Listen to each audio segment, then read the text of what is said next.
Hello friends, myself is Surendra Kumar Vishwakarma and today class I will discuss with you Charter Act 1813. So we are going on the topic. चलिए तो आज हम देखते हैं what is charter act 1813. East India company act 1813 also known as the Charter Act 1813. ठीक है, तो east India company का जो 1813 का एक्ट है जिसे कि चार्टर एक्ट 1813 के नाम से जाना जाता है, was an act of the parliament of the United kingdom. ठीक है, जो कि यूनाइटेड किंगडम के पार्लियामेंट में बनाए गए थे. Which renovate the charter issue to the British East India company. ठीक है, जो कि भारत के पूर्वी जो ब्रिटिश कंपनी थी, जो भारत के लिए ईस्ट इंडिया कंपनी बनाई गई थी, उसके इशू को देखता था, उससे संबंधित मुद्दों को देखता था. And continue the company's rule in India. और भारत में कंपनी के कैसे रूल होना चाहिए इसे मतलब इसमें शामिल किया गया था. इसकी ओरिजिनली पब्लिश्ड कहा गया कि इसके मतलब कब मतलब पब्लिश किया गया, तो इसको 1813 में पब्लिश किया गया मूल रूप से ओरिजिनली रॉयल एसेंट 21 जुलाई 1813, और इसको मतलब राजशाही रूप से 21 जुलाई 1813 में मतलब पब्लिश किया गया. Long title an act of the continue in the east India company. ठीक है, तो ऐसे मतलब पूर्वी भारत की कंपनी के नाम से जाना जाता था. For a further term the possession of British territories in India. और भारत को इसको एक ब्रिटिश टेरिटरीज के रूप में मतलब अधिकार प्राप्त था. Together with certain exclusive privilege for the establishment further regulation for the government of sad territories. ठीक है, तो भारत को एक मतलब जो ब्रिटिश की टेरिटरीज के रूप में जाना जाता था, और यहाँ की जो दशा थी तो उसको रूल रेगुलेशन के अकॉर्डिंग कैसे हम उसको सुधार सकते हैं, इस पर फोकस किया गया. And the better administration of justice with in the same. और इसमें अधिक से अधिक अच्छा प्रशासन करने के लिए मतलब प्रयास किया गया, जिससे कि जनता को अच्छा न्याय दिया जाए, अच्छा उस पर प्रशासन किया जाए. For regulation the trade to from the place within the limits of the said company's charter. ठीक है, और जो उनका ट्रेड था, बिजनेस था, धंधा था, ठीक है, वो सभी प्लेस पर हो सके सही तरीके से, उसके कुछ लिए कुछ लिमिट्स भी निर्धारित किए गए. ठीक, इसके बाद what was the purpose of charter act 1813. तो 1813 जो चार्टर एक्ट था उसके क्या पर्पस थे, क्या उद्देश्य था, देख लेते हैं. So the Charter of 1813 ended the monopoly of East India Company. तो चार्टर 1813 ने भारत में जो ईस्ट इंडिया कंपनी की जो मोनोपोली थी उसको मतलब समाप्त कर दिया. However, the company's monopoly in trade in China and trade. ठीक है, अब मतलब जो कंपनी का जो व्यापार था एक रूप से वो मतलब चाइना के साथ था. And trade in T with India. ठीक है, और चाय का व्यापार वो भारत के साथ में भी करते रहे.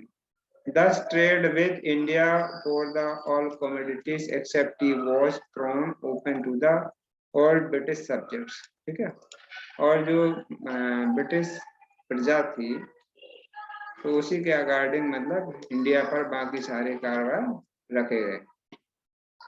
What were the main features of the Charter Act 1813 and 1833? तो 1813 के कौन-कौन से कह सकते हैं एक्ट थे. तो due to the enactment of Charter Act 1813, the monopoly trade of company with India was abolished. ठीक है, तो जैसे ही 1813 का चार्टर एक्ट लगा तो भारत के में जो कंपनी का जो बादशाही थी वो समाप्त हो गई. ठीक है, वो केवल चाय के व्यापार तक ही सीमित रह गई. Anyone from the Britain could have trade relation with India. ठीक है, और ब्रिटिश से कोई भी भारत के साथ व्यापारिक संबंध रख सकता था. Also the company had to shut down all its operation in India due to the Charter Act of 1833. और चार्टर एक्ट 1833 में, ठीक है, कंपनी के सारे जो कह सकते हैं ऑपरेशन थे वो डाउन किए गए। इसके बाद देख लेते हैं इसके कुछ क्लॉज थे। What are the education clause in the charter act 1813? तो हम कह सकते हैं 1813 के चार्टर एक्ट में शिक्षा से संबंधित कौन कौन से मुद्दे थे।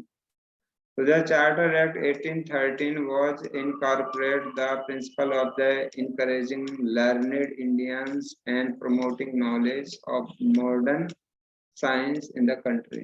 ठीक है, तो 1813 के चार्टर एक्ट के अनुसार भारतीयों को शिक्षा के लिए इनकरेज करने का या उनको उत्साहित इनकरेज करने का सिद्धांत मतलब प्रतिपादित हुआ, जिससे कि देशवासियों में या देश में आधुनिक विज्ञान के नॉलेज को और अधिक प्रमोट किया जाए, ठीक है, और अधिक उसे बढ़ावा दिया जाए। The Charter Act 1813 directed the East India Company in the section with lakh rupees annually the purpose। और इस उद्देश्य को पूरा करने के लिए चार्टर एक्ट 1813 के अनुसार ईस्ट इंडिया कंपनी द्वारा मतलब शिक्षा पर 1 लाख रुपीस पर ईयर के हिसाब से खर्च किया जाने लगा। This act asserted the crown sovereign over British possession in India। और इससे मतलब जो इंग्लैंड की बादशाही थी वो भारत पर भी अधिकार के रूप में हो गई। The company's rule was extended to another 20 years। और जो कंपनी के नियम थे वो 20 साल के लिए और बढ़ा दिए गए। Their trade monopoly was ended except for the treaty। और वो मतलब जो कंपनी का व्यापार था वो केवल एक चाय के व्यापार, चाय अफीम और चाइना के साथ मतलब चाय अफीम के व्यापार के रूप में रह गए। It empowered the local government to tax people subject the jurisdiction of the Supreme Court। और इसमें सुप्रीम कोर्ट को के द्वारा मतलब गवर्नमेंट को लोगों से टैक्स लेने का एक शक्ति प्रदान की गई। इसके बाद इसके कुछ ड्रॉबैक्स हैं, कुछ कमियां हैं, तो वो इसके पॉजिटिव पॉइंट्स थे या ड्रॉबैक्स थे। बहुत ड्रॉबैक्स ऑफ द चार्टर 1830। तो देखते हैं the charter act 1813 and the monopoly of east India company in India. तो जो चार्टर 1813 था उसने भारत में कंपनी के मतलब बादशाही को खत्म कर दिया।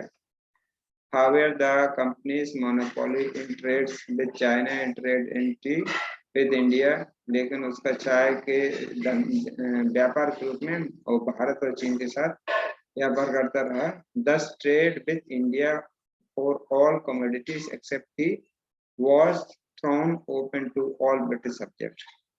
और मतलब पहले केवल कंपनी ही भारत के साथ चाय का व्यापार कर सकते थे, लेकिन जैसे ही चार्टर एक्ट 1813 लगा तो इसके द्वारा भारत में कोई भी, ठीक है, ब्रिटिश का कोई भी प्रजा या कोई भी व्यक्ति इंडिया के साथ व्यापार करने के लिए स्वतंत्र हो गया। ठीक है, सभी के लिए खोल दिया गया। तो ये था चार्टर एक्ट 1813। ठीक है, तो सभी लोग जो भी क्लास ले रहे हैं, यदि अभी तक चैनल सब्सक्राइब नहीं है तो सब्सक्राइब करें।